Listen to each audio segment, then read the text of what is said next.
नमस्कार. मी डॉक्टर शार्दूल भणगे. आपण पाहताय वेद. आजचा स्वयंप्रकाश आहे दायित्व या विषयावरचा.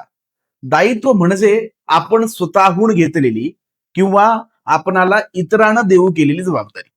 ज्या जबाबदारीसाठी कोणतेही कारण न देता कितीही श्रम वाट्याला आले तरी विना तक्रार आनंदानं काम पार पाडणं हे आपलं प्रथम कर्तव्य असतं.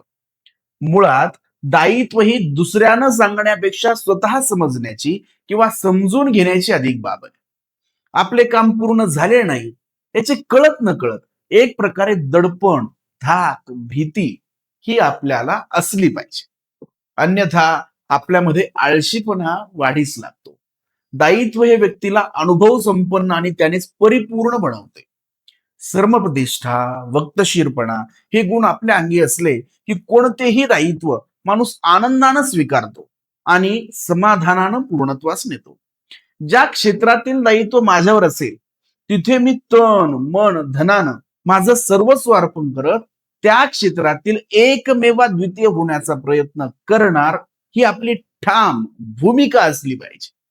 हे करत असताना तुम्हाला कदाचित इतरांच्या थोड्याफार त्रासाला सामोरे जावे लागेल, परंतु अंतिमतः एकंदरीत झालेल्या चांगल्या कार्याचे समाधान हे अमूल्य असते.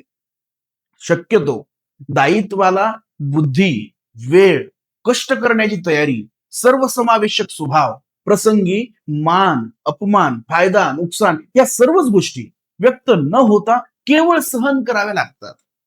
कालांतरानं त्या सगळ्याची मानसिक तयारी आपली हळूहळू होत जाते आणि आपण समृद्ध संपन्न होत राहतो.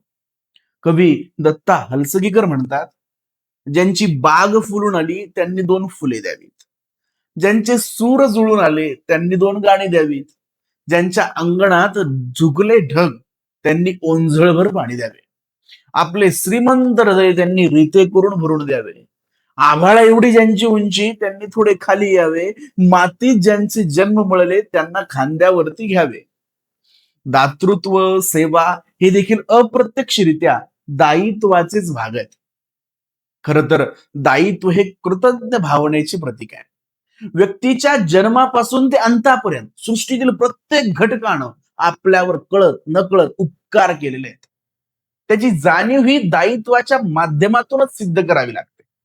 आपल्यासोबत इतरांच्याही कल्याणाचा, प्रगतीचा विचार करणं आणि परमेश्वरानं जे जे आपल्याला दिलंय ते इतरांना मिळावं यासाठी प्रयत्न करणं या वृत्तीलाच तर दायित्व म्हणतात.